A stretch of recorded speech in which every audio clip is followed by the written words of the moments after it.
What's going on, guys? Welcome back to Rambling Garage. Today we're going to be taking a look at the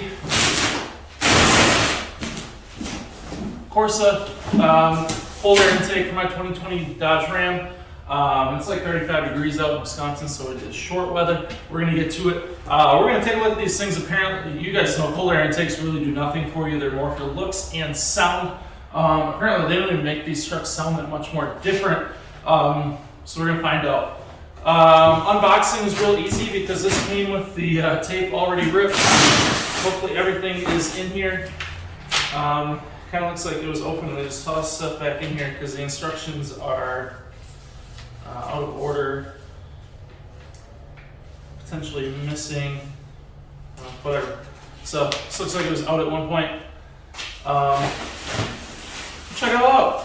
It is the air cleaner box. It has a clear top. This is just a blue film on it, so everything is there. I believe we have to take the top out to get to the rest in there, so we'll put that aside for now.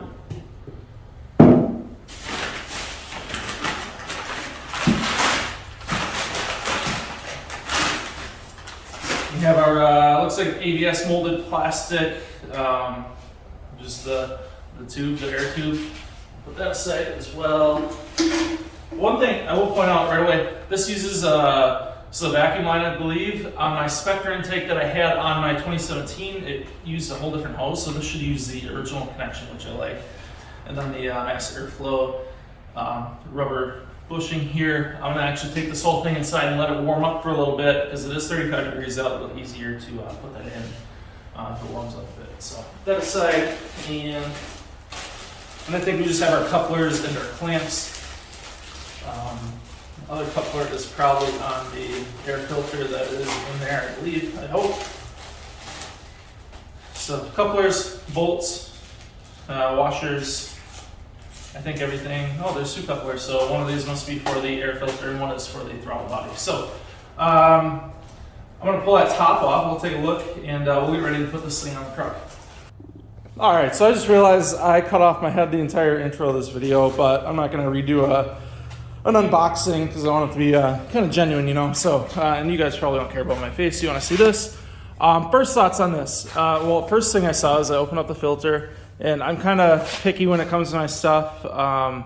So, you know, not really a big deal. These filters do that when they bend and stuff, but you know, kind of sucks. You buy something brand new and it's got like kinks in it and whatever. But I'll probably end up just flipping it around like this, and that side's straight. So just a little minor nuance, no big deal.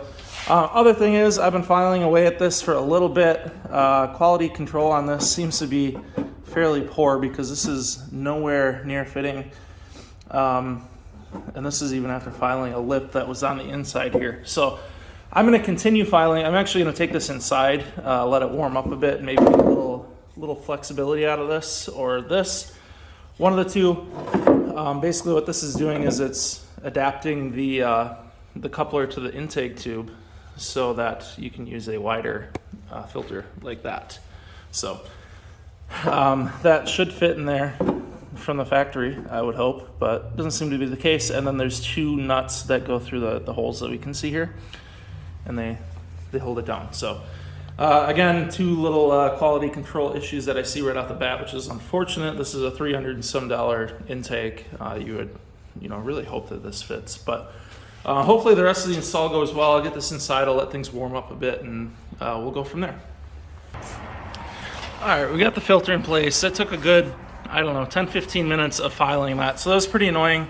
If you have to do that, make sure you just vacuum those out of there so you don't clog up your filter. It wasn't enough files to actually clog it up, but just clean it up. We have this guy on there. You can see the bolts are in place to hold on the filter, so that's all there. Have our mass airflow in there. I use some lube to put it in there, and then I have it facing just like that. So should be ready.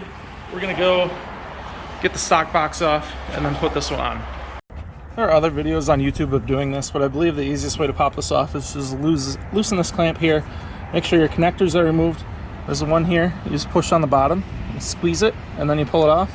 And of course your mass airflow sensor. So we'll loosen up this one, and I believe the whole thing will come out as a whole. I'm not sure how true that is, but we're gonna find out.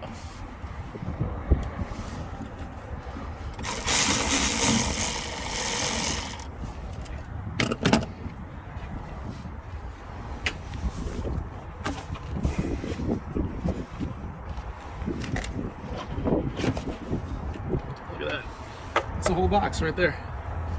All right, so now might be a good time, if you're kind of strict about how you keep your vehicles, to clean up under here. I'm going to do that real quick, and then we'll put the factory box in place. Totally said put the factory box in place. I'm at the aftermarket box. So we look over here, we have a V6, V6 Hemi. So we'll put this in place and finish up this install.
Okay, so we got that installed and it looks real nice. This is the like acrylic plastic piece over here, and you can see it says Corsa.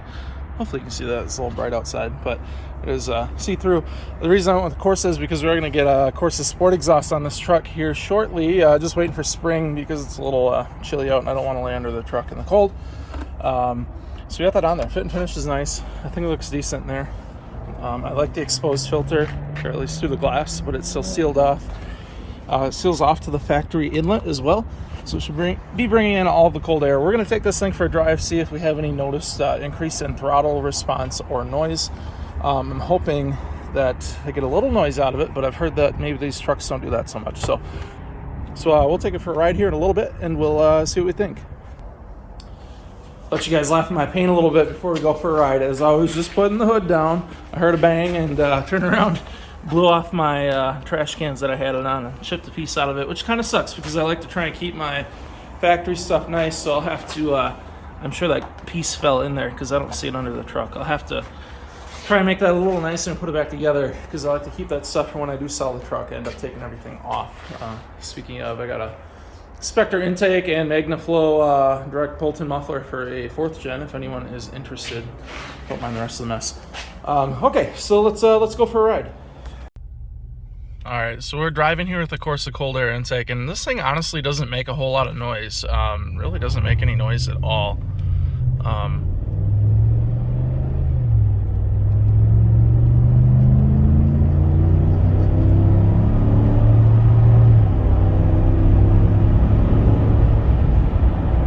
Maybe some like mid to very low on the high end noise, but nothing super noticeable. Maybe a touch better throttle response. I get pretty bad gas mileage just because of driving habits, but it did go up about 0.1, maybe 0.2 in the last like 50 miles or so, which again could be driving habits. I don't know. So yeah, we're gonna get back home and we'll wrap this one up.